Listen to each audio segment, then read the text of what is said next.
Broadcast is now starting. All attendees are in listen-only mode. Hello, everyone, and welcome. Thanks for joining us for the Innovative Mine Reclamation webinar. We really appreciate your time this afternoon. We are recording this webinar and we'll share it and post it when we're done. So our intention and goal for this webinar is to provide information and access to resources around developing innovative mine reclamation projects, which broadly means redeveloping abandoned mine lands for community and economic development. This webinar is hosted by the Reclaiming Appalachia Coalition, which is a group of 5 organizations working on mine reclamation in Central Appalachia. I'm Adam Wells with Appalachian Voices. We've got Nathan Hall with Coalfield Development Corporation, Eric Dixon with Appalachian Citizens Law Center, Joey James with Downstream Strategy, and Marissa Lotzenheiser with Rural Action. So that's us. We're going to hide now for the duration of the webinar, and we'll come back during the question and answer section. And Eric, we need to share your screen so folks can see the slides. I'm going to do that now. You got it. Great.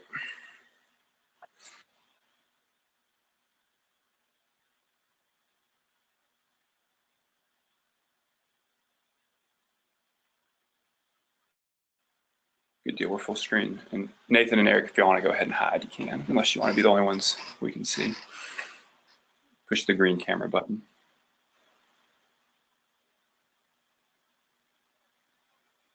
Cool, all right. Thanks for bearing with us through that. So you can go ahead and do the next slide, Eric. So just a little bit of housekeeping. Everyone should have a control box that looks something like this. We'll do question and answer at the end of the webinar. We should get through all of our stuff in about 40 or 45 minutes.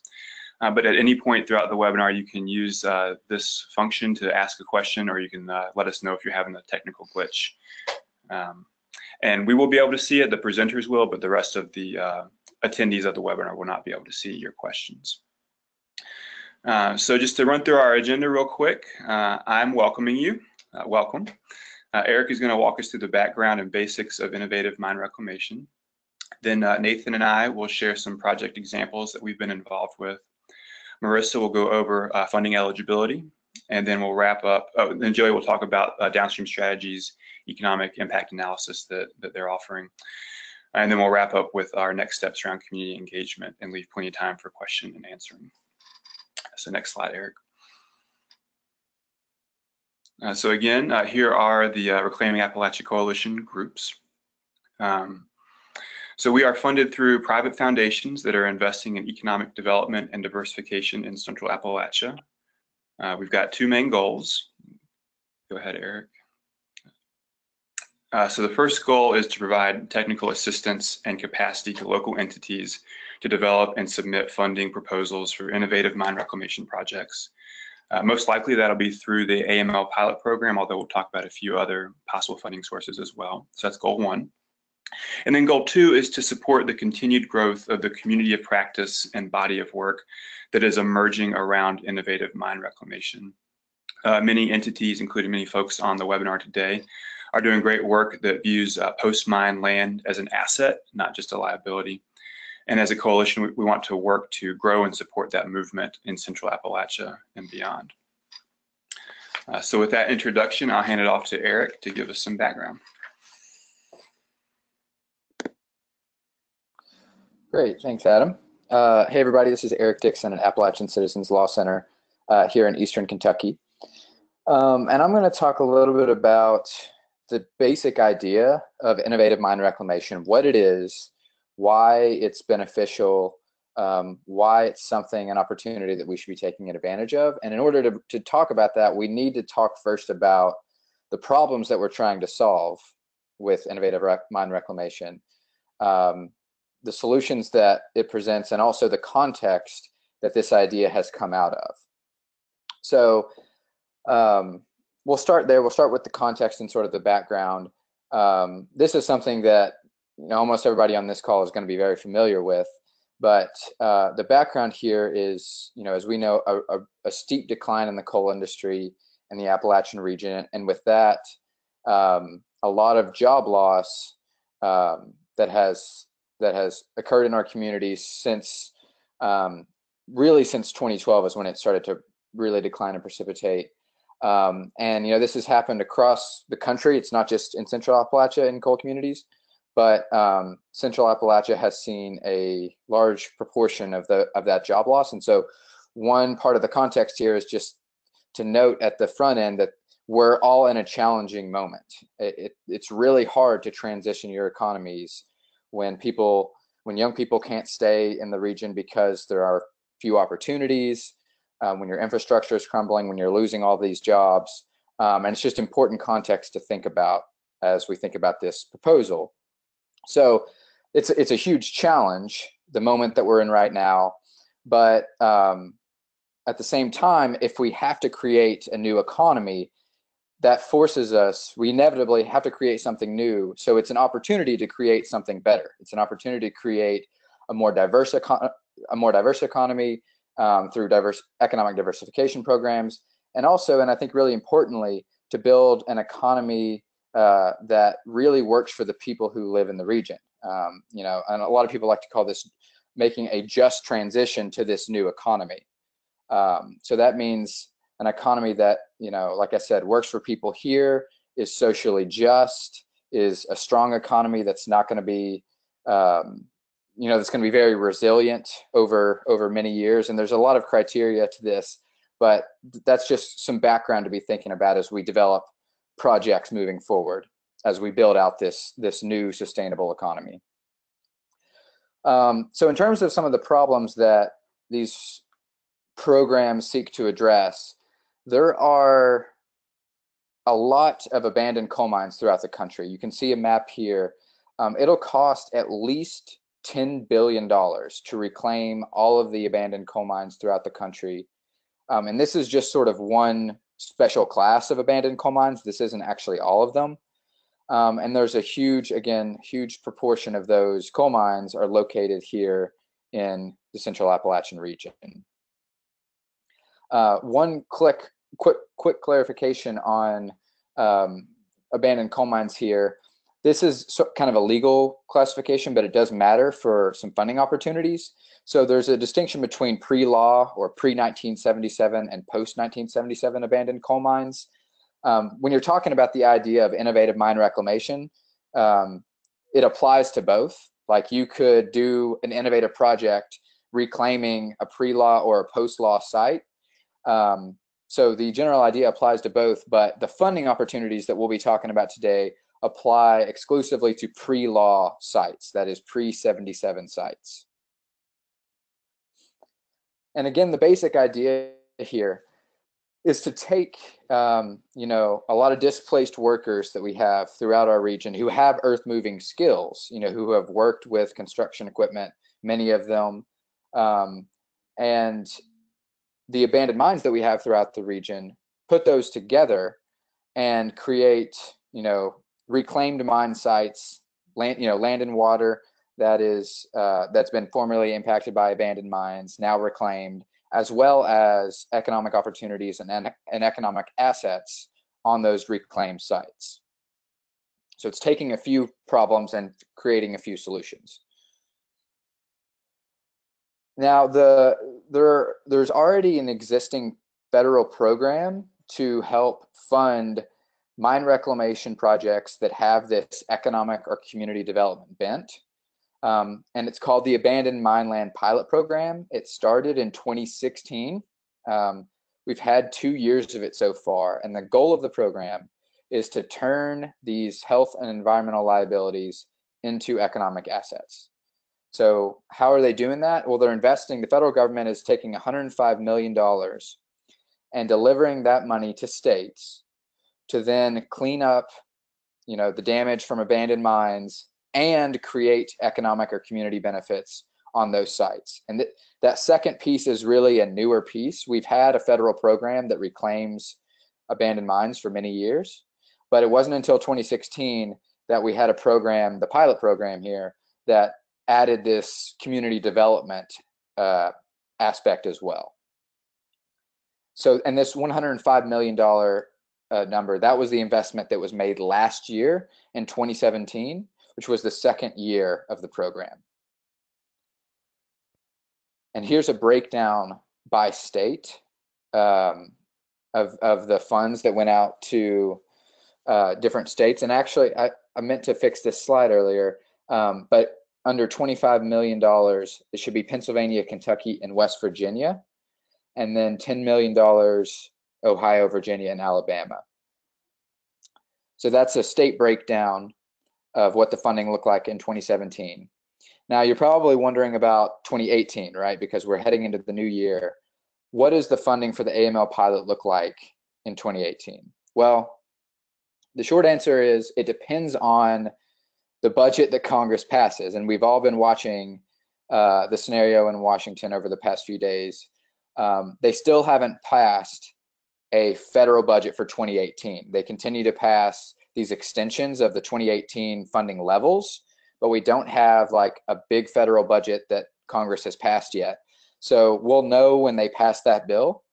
But the good news is the AML pilot is currently included in both the House and Senate budgets that we've seen. So if things kind of go according to what's currently been proposed in the House and the Senate, it will be funded again in 2018. But that is, that hasn't happened yet. We still have to see Congress pass that budget in order to know for sure that that's going to be coming down the pike. And the breakdown would be the same in terms of the state breakdown in 2018. I'll also add there's a provision in one of the versions that would extend the funding to tribes that have AMLs, abandoned mine lands. So that's something else to be thinking about. And another piece that we want to mention, we're not really going to go into detail on this today, but there's another piece of legislation called the Reclaim Act that, again, it's separate from the AML pilot. But this is a piece of legislation that would do something very similar to the AML pilot. It would fund innovative mine reclamation projects. And this is a piece of legislation that is currently before Congress. There's a big, set of partners that are trying to get this passed across the country. And if that were to pass, that would be an additional $1 billion over 5 years for similar projects. And it would be expanded to many more states than the 6 that are listed here. So if you have questions about that, there are resources that we can provide you. But that's also something to be thinking about in terms of future funding opportunities, federal funding opportunities. And then the last thing that I'll note before handing it off is in terms of community eligibility, any communities within the 6 funded states that were mentioned in the previous slides with the AML pilot are eligible. And then if Reclaim were to pass, that would be expanded to, the additional set of states and tribes that would be included with the passage of the Reclaim Act. So with that, I'll pass it over to you, Adam. All right, thanks, Eric. All right, so we've already talked a little bit about what we mean when we talk about innovative mine reclamation, and Nathan and I are going to give a couple of examples each of some of what that work looks like for us in our states and some of the work that we hope to do with folks on this webinar possibly. But before we do that, I want to go just a little bit deeper into some of the guiding principles that we as a coalition have agreed on to help shape our understanding of the practice for our groups. So there's 6 points that we've come up with. And I should say that this is really a dynamic and evolving list as our work evolves and changes. I'll also be really clear that this is what's true for us, and it's how we evaluate our work and how we decide what projects we want to work on. But we're not trying to tell you how to live here or how to measure your own projects. So just fair disclaimer there. So for us, innovative mine reclamation emerges from principles of sustainable development, just transition, which Eric has talked about a little bit already, and restoration ecology. And it really takes a fully integrated systems level approach to ecosystem restoration while supporting the creation and growth of sustainable economic enterprise. So here's our 6 principles. The first is a recognition of both the intrinsic and the monetary value of an ecosystem's ability to produce clean water. 2, appropriate and adaptive practices and technologies that generate wealth from a landscape while still prioritizing and enhancing the system's long-term ability to sustain enterprise and natural ecosystems. 3, consideration of a do no harm approach to earth moving and construction associated with mine reclamation projects. Next slide, Eric. 4 is integration of post-cleanup land uses with local planning that is rooted in community need and created out of a broad-reaching participatory process. 5 is the creation of broadly held wealth and locally rooted jobs that are safe, pay a living wage, create accessible pathways for upward mobility, and provide a unifying force for surrounding communities. And finally, while this is still highly adaptive to local needs, we want to provide replicable models and best practices that support regional movement within Central Appalachia to rebuild sustainable economies. So that's kind of the philosophical underpinning of our work here. So next slide. So to put all that philosophy into practice, here's a few industry sectors that you can think about as we're talking about these projects. So ecotourism, local agriculture, renewable energy, community development and redevelopment, infrastructure, think broadband, sewer, that kind of thing, and then medical facilities. Next slide, Eric. So I'll give a few examples, a couple of examples from Virginia. Both of these projects were featured in the 2016 report that Appalachian Voices released along with Downstream Strategies and Coal Mining Engineering Incorporated. And both of these projects I'm going to talk about were approved by our state agency for funding through the 2017 pilot fund and are awaiting OSMRE approval. So the first one, Devil's Fork, is an ecotourism project located on U.S. Forest Service property in Scott County. The AML feature for this project are a couple of old mine shafts that happen to be immediately adjacent to what's now a now famous hiking and swimming hole destination, the Devil's Bathtub. Some of you may have heard about it or seen it on YouTube.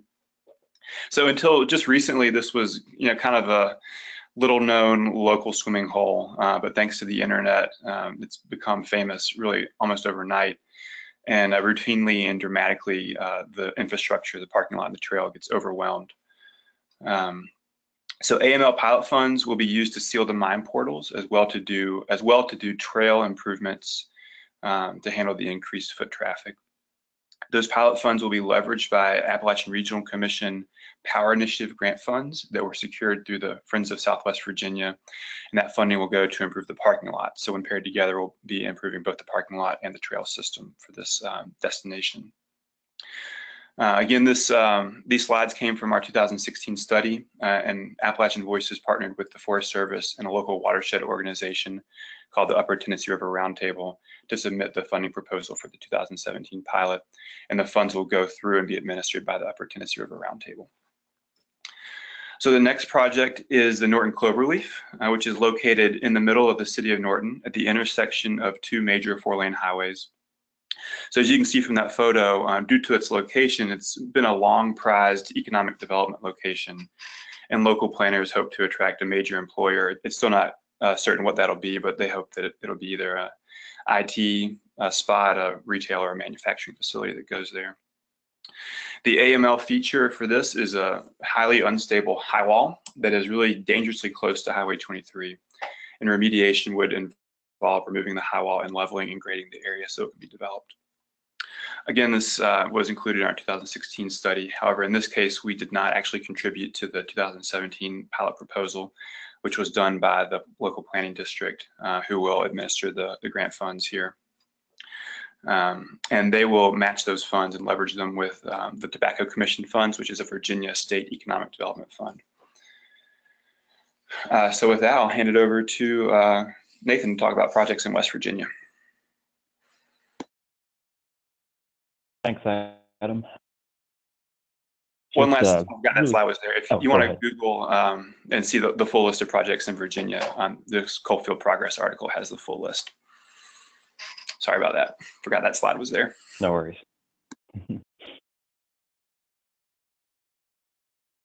Hey, so my name is Nathan Hall. I'm the president of Reclaim Appalachia with Schofield Development Corporation, and I'm mainly going to focus on one project that I was and still am very involved with, both getting off the ground and managing the startup of that. I'll touch on one other project in West Virginia, but this is kind of meant to be a little bit more of a deep dive into a now funded AML project that we think is fairly representative of what this program can be used for. So next slide.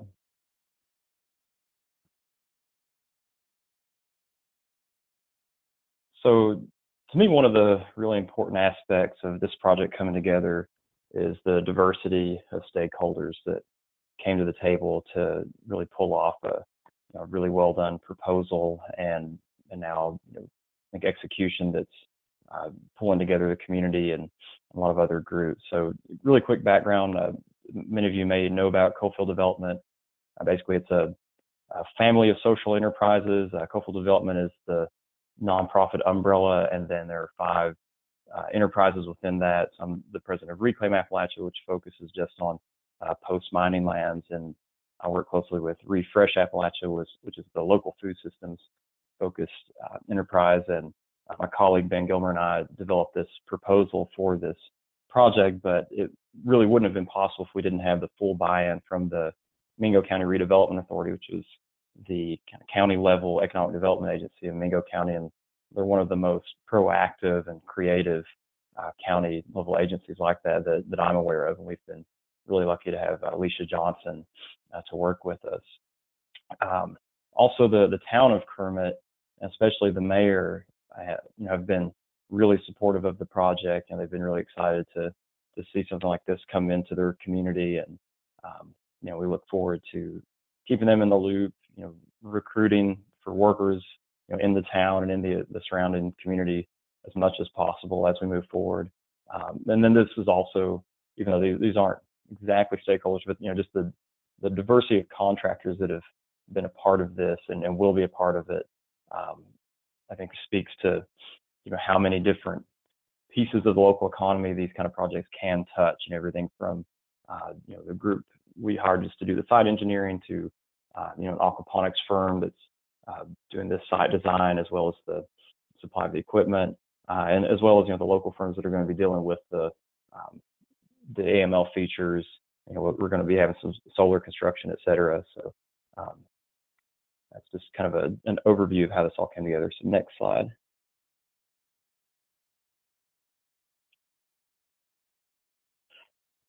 So the tie-in from a AML feature perspective here, the main tie-in for us was that there were 4 portals on this site, all of which were open, one of which is right next to the main highway, Highway 52, that anyone, a kid or whoever, could easily just crawl back in there and could be quite dangerous. So we're working on installing back gates. We've done surveys to determine what kind of wildlife is currently using those sites. So we're going to be installing back gates, having some educational information there at the sites about wildlife's use of these abandoned portals. And ideally, we're still firming up the details on this, but ideally we're also going to use the portal closest to the actual project to augment a HVAC system with geothermal heat sink. So next slide.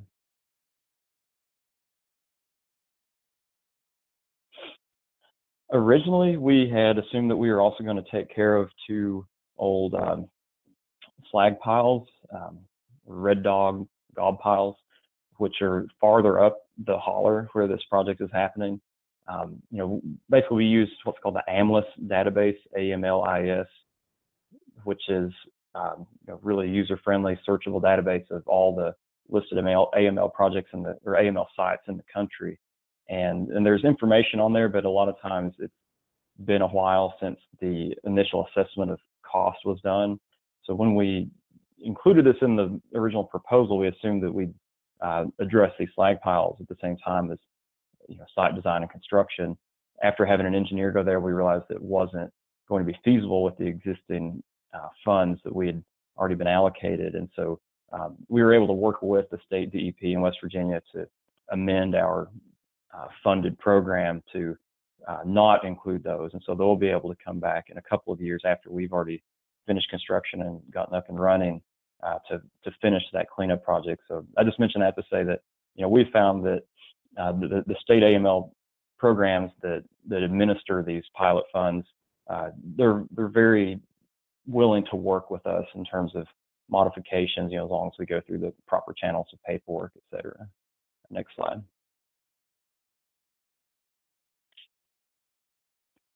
So the project itself is going to be, in essence, another site for the Refresh Appalachia enterprise. And basically, this is a program where we hire crew members and they stay with the organization for about 2.5 years.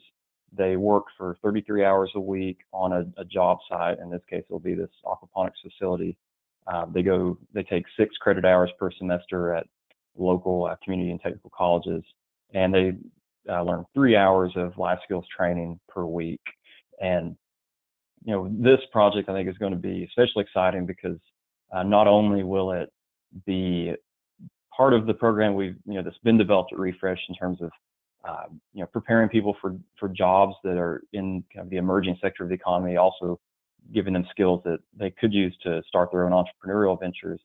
But this is also going to be integrated into kind of a burgeoning agriculture curriculum in the local community and technical college. So we're actually going to be kind of an interactive classroom for them, so that even non-crew members will be able to come to the site and learn about aquaponics, potentially pursue that as a career field as well. One of the most important aspects of this to me is the fact that this could be replicated on a lot of similar sites around this region. And we look at these grant funds really as a way to kind of explore and de-risk a model that maybe probably would not have been invested in with pure debt or equity capital. And so we actually weren't able to use as many features of the site as we'd originally hoped. We thought originally we could use some of the water from old mine portals. Turns out none of the portals actually have enough water year round. So other sites could even be a little better than this one. We just weren't able to find one, in the area we were able to work with and the time frame given. But if we were able to integrate the mine water, and also in this setup that we're using, solar exposure is pretty important. We're using a lot of solar panels to power the system, and also it's a kind of a modified greenhouse for a lot of it.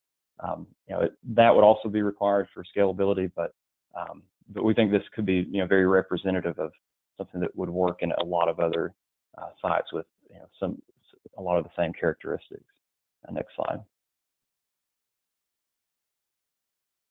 I wanted to briefly mention another project in West Virginia that is in the same realm of agriculture.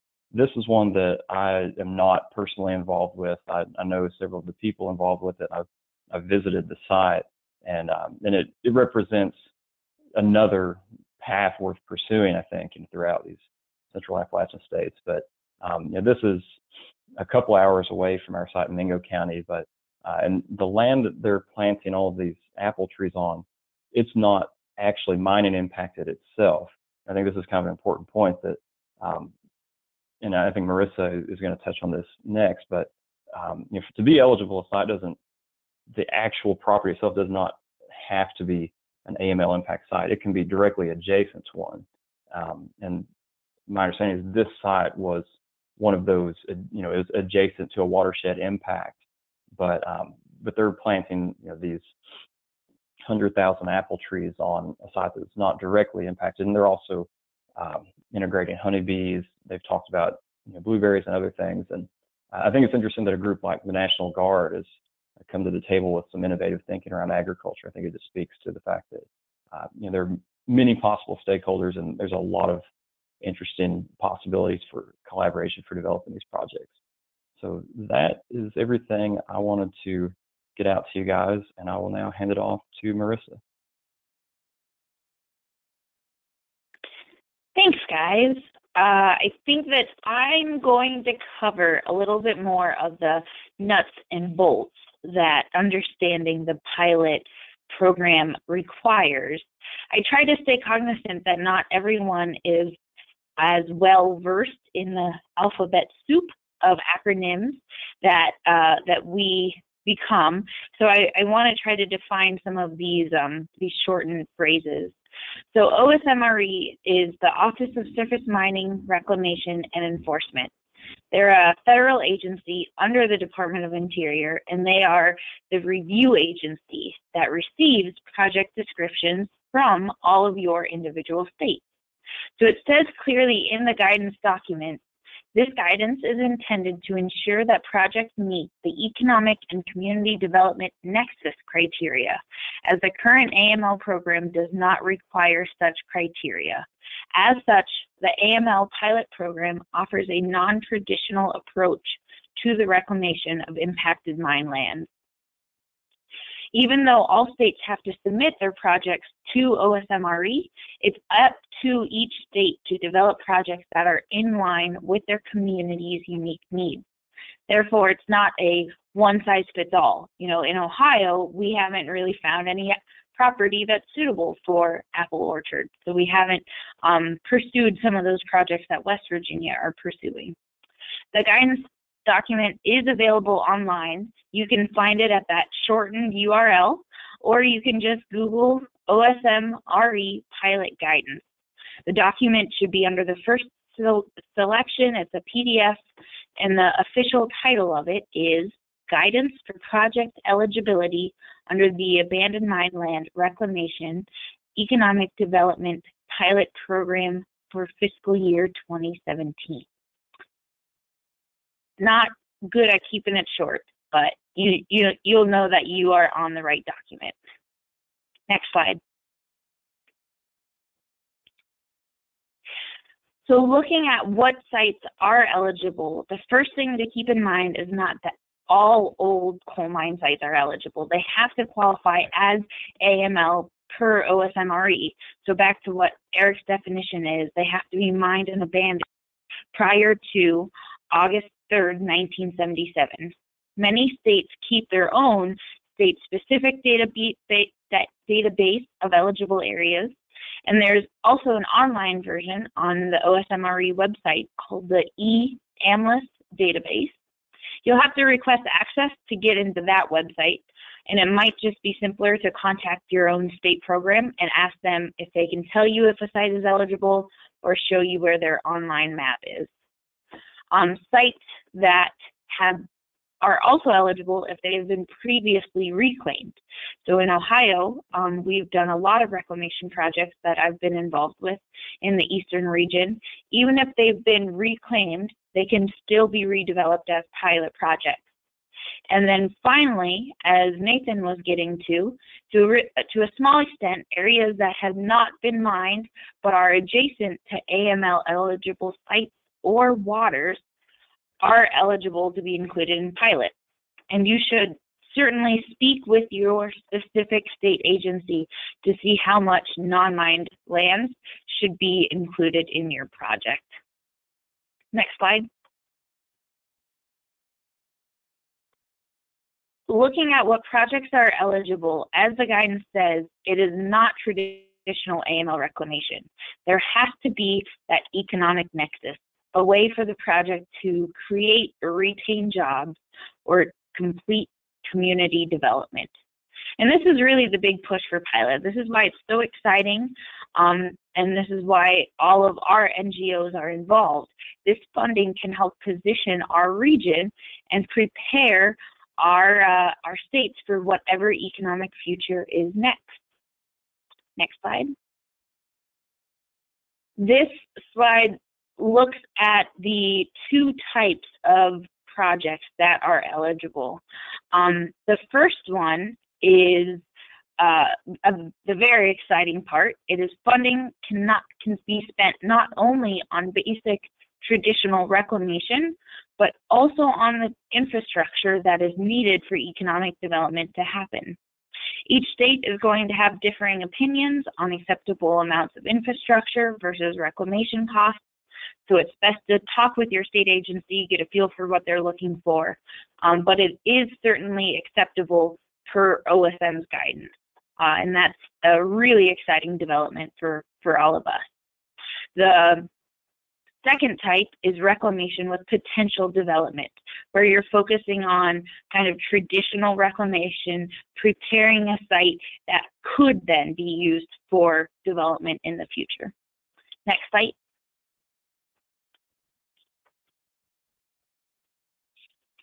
Looking at these, and you can find all of this information on the OSM guidance document as well. These are the metrics that help influence what state and OSMRE are going to select projects by. You can see what they are going to look for to track in terms of success of a project. All of these metrics relate back to the community and economic impact beyond just traditional reclamation.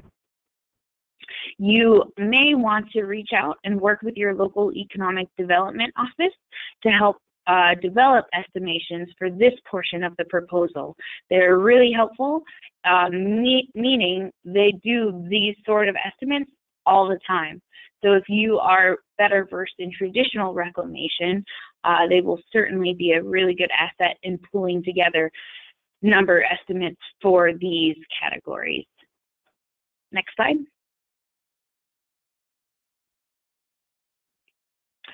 This program also emphasizes public engagement. This requirement relates back to the guidance from OSMRE again. They want projects that are uniquely and specifically situated for the communities that have been affected by abandoned mine lands. Each state is doing this somewhat differently. Virginia, for example, has a board that engages different community members in reviewing projects. Pennsylvania has done an excellent job of hosting and sharing webinars outlining their state programs and proposed projects. And even what we're doing today is a really good example of community outreach and engagement. We need to make sure that you, the on-the-ground people in these communities, know what to look for an eligible project and have enough knowledge to move forward. Myself and all of my partners on this coalition call are available to certainly help you work on projects, and we'll get to that more later on. Next slide. The funding here is flexible, which is really refreshing. Being in the nonprofit world, there is no match requirement. Other sources, though, are very much encouraged to match pilot to make it a more appealing project. The agencies listed at the bottom of the slide are examples of who you can turn to help develop a proposal. Local economic development districts are a great asset, and they should be brought into the conversation early on. In my experience, dealing with a host of different county and regional partners, the sooner you can have these conversations and meet face-to-face, the better. Because a lot of times you guys may not even be really speaking the same language at first. There's been a lot of education, time that we've put in, bringing people up to speed with just identifying abandoned mine lands, knowing how to use the online databases, looking at eligibility requirements and things like that. Each state does development a little differently, but many times there are a county or a regional economic development district. And a good resource that you can utilize is looking at the Development District Association of Appalachia. Their website lists state members and contacts with names and phone numbers. You should be able to find who a local person you can work with is on that website. Next slide. So this might come as a little bit of bad news, but you need to not think of it that way. Each state sets their own timeline and requests funding from the federal government on their own schedule. And therefore, they each set different deadlines for consideration of pilot funding. All of the states have met their deadlines for consideration of projects and are not actively seeking new proposals at this time. However, you really, really are encouraged to work on developing these projects right now. The next funding round of pilot is going to be here before you know it. As Eric was alluding to, if Reclaim moves, these projects or these dollars are going to be needing to be spent fast. So the more developed projects you have ready to hit the road, the better situation you will be in. Certainly reach out to all of our organizations, reach out to your local economic development organizations, and be working on these projects right now. These shortened URLs are very, very useful, but they are case sensitive. So write those down and Google them. The one on this page will take you to the state contact for each state. So no matter if you're in Ohio or Alabama, you'll be able to find the name and the number of the person you should contact working with your state agency on the pilot program. The last slide that I have just deals with more resources. So if you want to read the official guidance document, for a federal document, it's not too hard to read. It's really only about 3 pages long. You will find that guidance document. You will find the Pennsylvania webinar PowerPoint, and you will find a really interesting report from Appalachian Voices from Adam's group titled Healing Our Lands, Growing Our Future, Innovative Mine Reclamation in Southwest Virginia. This report outlines case studies that show examples of what could be done with pilot funding. It has been especially useful to us as it has been used to spark ideas and really is a conversational jumping off point related to imagining what's possible at similar sites. You can find all those resources at that URL at the bottom of the screen, and we would be able to share them all if you reach out to the call organizers individually. That is all for me. I'm going to now hand it off to Joey to wrap us up. Great, thank you, Marissa. So a shortcoming of the 2016 Healing Our Land report, which, as Marissa had talked about, is more or less acted as the foundation for this 4-state coalition project, was that the report did little more than allude to the economic impact of the redevelopment proposals that we had examined. We found, as I'm sure many of the practitioners on this webinar have found, that in order to attract investment to these innovative AML projects, we need to complete some sort of economic impacts assessment. In other words, we need to provide some sort of assurance to the investor, be that a state program or a private investor, that these innovative projects will actually bring about real change. Next slide. So for the purposes of this Reclaiming Appalachia Coalition project, we're utilizing the Bureau of Economic Analysis's Regional Input-Output Modeling System, commonly known as RIMS-2. So RIMS-2 is a tool used by investors, planners, and elected officials to objectively assess the potential economic impacts of a wide variety of projects. And that's really why we landed on this tool, is that it has the capability to really model quite a diverse set of projects. So this model produces multipliers that are used in economic impact studies to estimate the total impact of a project on a region. In our case, our region is West Virginia, Ohio, Kentucky, and Virginia.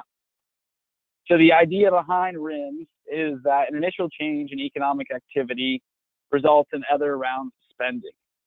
For example, building a new trail might lead to increased production of limestone or asphalt and concrete. And the increased production of limestone or asphalt and concrete will inevitably lead to more mining. Workers hired due to the increase in economic activity will spend more in the region.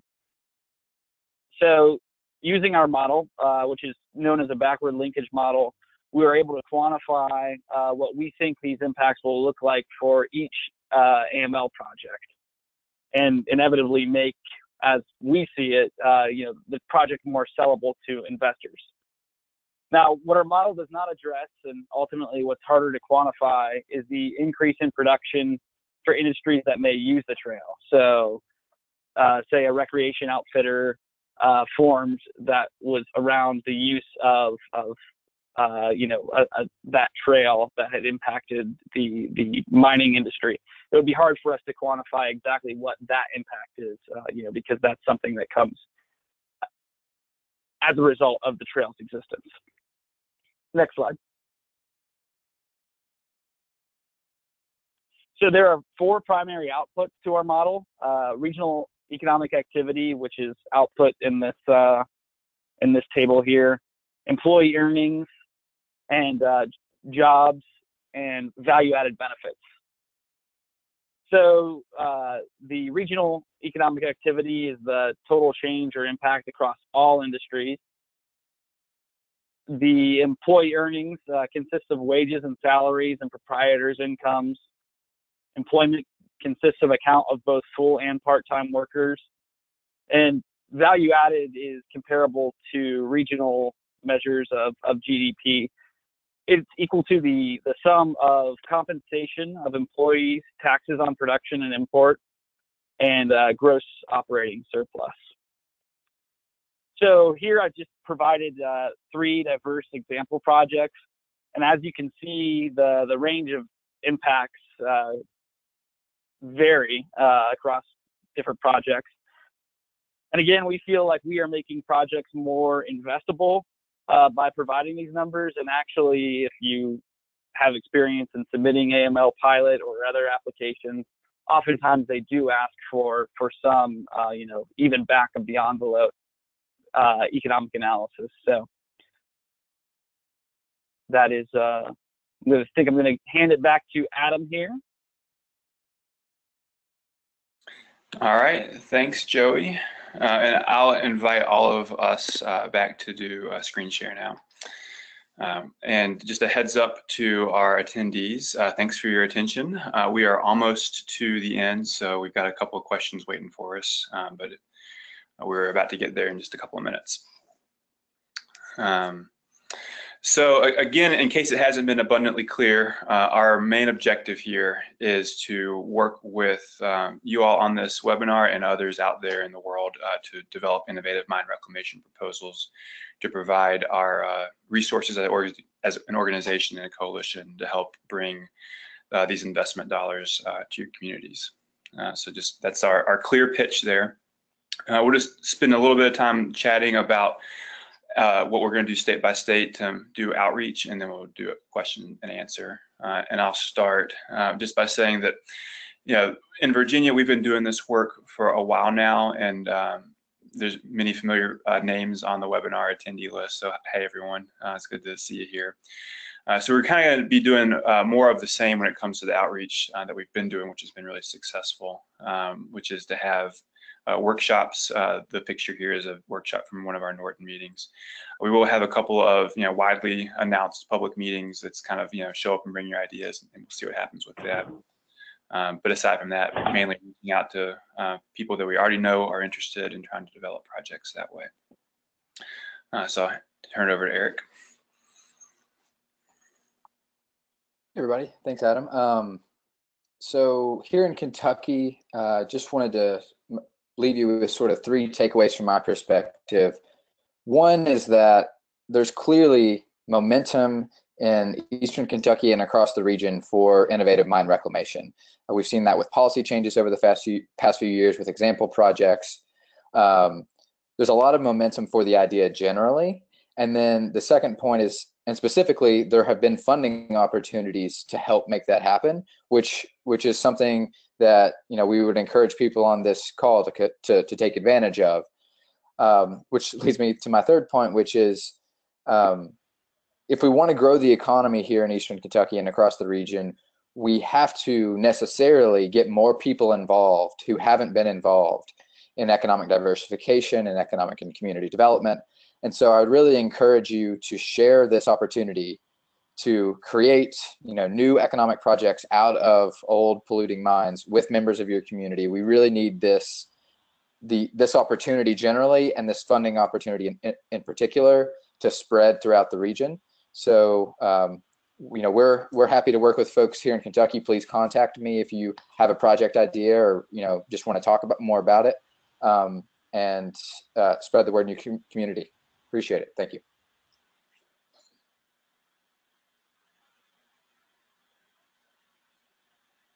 Marissa. In Ohio, we have a really good momentum going, similar to what Eric said. Rural Action has been involved in abandoned mine land reclamation for over 20 years, but up until this year and last, it really has been the traditional type solving environmental issues. And while we still plan to solve environmental issues, we are so excited to take this next step and really incorporate economic development. We see reinvestment in the region as something that is long overdue. For the community outreach and partnerships, one of the points that I really wanted to stress was that some of my best partners are the non-traditional ones. So for the state of Ohio, we've already had over 5 projects submitted to Office of Surface Mining for consideration for funding. Rural Action has specifically moved forward 3 projects to our Department of Natural Resources for consideration. The partnerships range from the traditional type, economic development, county economic development agencies, all the way to really, really innovative, neat projects working with graduate students at Ohio University and community-owned public lands looking for redevelopment and more investment for ecotourism. I think that the success or failure of pilot is really going to depend on how much community input these states get. So I encourage you, if you're listening, to reach out to me in Ohio, all of my coworkers in the other states, and I think that you probably have some great ideas just needing a little help to be developed. So please reach out and work with us, and let's see what projects come out. Coalfield Development has spent several years kind of building up a network of relationships with a lot of communities in Southern West Virginia, but I think there's still a lot of improvement to be made on that, especially with some groups who these AML pilot programs would be especially relevant to. So watershed groups, we haven't had a lot of interaction with watershed groups in Southern and Central West Virginia. That's something we're really excited about pursuing, as well as a lot of the municipal governments, city and county governments, I think, have a lot of benefit that they could gain from being more involved in these AML pilot programs. And, we'd love to share our experiences with that. There's also more opportunity to engage private business. There's a project potentially in the pipeline that is moving in that direction, and we'd love to see more of that. So, I think Coalfield Development is in a good position to build on an existing network of partners, both in terms of local governments, other nonprofits, but I think there's, as far as groups that would specifically benefit from the AML pilot program and Reclaim Act once it passes, I think we'd be really excited to build on our existing networks. And so please reach out to me if you have ideas for projects, or if you know of any groups that you think could benefit from learning more about how to go through the process and work with the agencies involved. Thanks.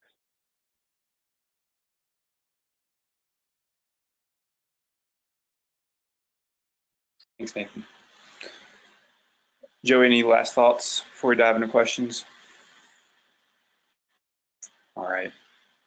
So there's a couple of questions. I'll be facilitating the questions. There's a couple about maps here, wondering where there are maps about AML locations and properties. So there is a big map that is put together by Office of Surface Mining. If you Google E-AMLIS, A-M-L-I-S, OSMRE. That should get you to the big national database that has thousands of red dots across the country. That map is great. It gives a pretty broad overview of where things are, but it's also pretty granular, and actually each one of those dots represents several AML features. I know in Virginia, the Department of Mines, Minerals, and Energy has a state database with a little bit better quality map, and that's probably the case for other state agencies, but it's going to be dependent on the state. So I'd encourage you to seek out those maps, and if you need help finding them, we're happy to provide that help. So here's another question. What states are leading in terms of number of projects underway?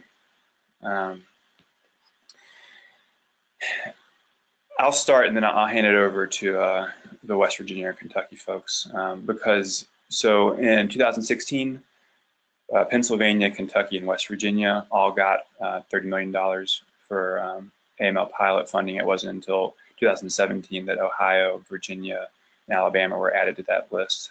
So naturally, those three states got a head start. And I'd venture to say that Pennsylvania probably has the most AML pilot funds deployed, but that's an educated guess. Anybody want to add to that?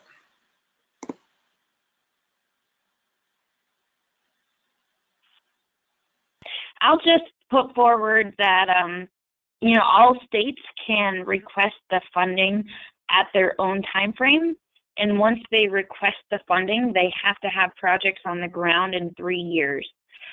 So many states are, I know at least Ohio wants to wait until we have really well fleshed out projects ready to go, so that timeline doesn't start ticking until we are ready. So I think we're catching up, even though it is we just got in on the second year. And I'll add, I know there's a lot of NGOs on this call. You know, I think this is a great project idea for someone to take on. Really the mapping and tracking of AML pilot spending as, you know, well, innovative mine projects, so that we would easily know that answer. Great. Thanks, y'all. This next question, I'm going to see if someone else wants to take a stab at it. So the question is, are there standards for mine reclamation, some sort of checklist or guidelines for fully reclaiming a site? Example, how do you know when you're done? Is this something that varies from state to state? And I can take a stab at that, but if somebody else has a better informed opinion or understanding, please jump in.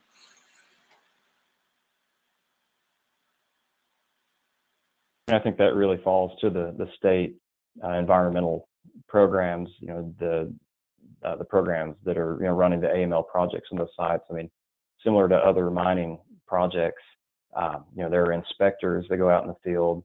You know, there's a whole bidding process to find the contractors that you know, are qualified to do the work, and you know, based on the agreed upon you know, final state of a given site, you know, the inspector from the AML program will come out and certify, you know, whether the you know, agreed upon characteristics have been met. So you know, I think from my experience, the AML folks have been really easy to work with, and you know, if someone did have specific questions about a site, you know, I would just suggest to reach out to your state AML people, and they'll be familiar with that site, and you know, and they'll be able to answer, you know, what you know, position it would need to be in to be fully released from the requirements.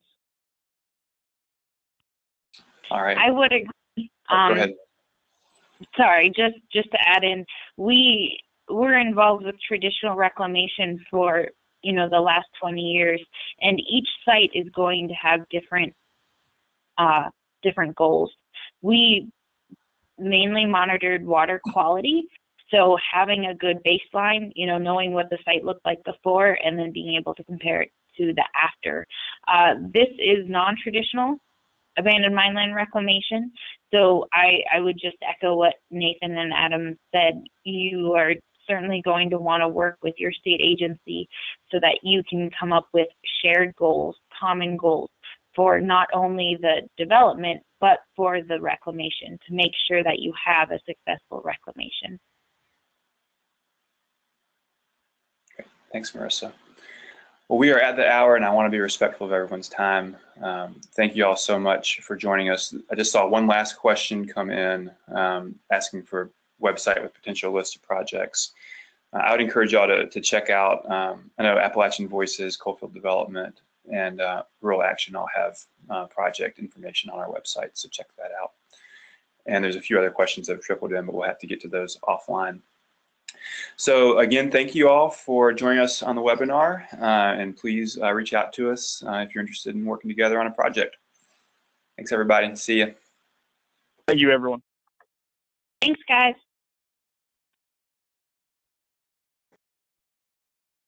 Thanks, everybody.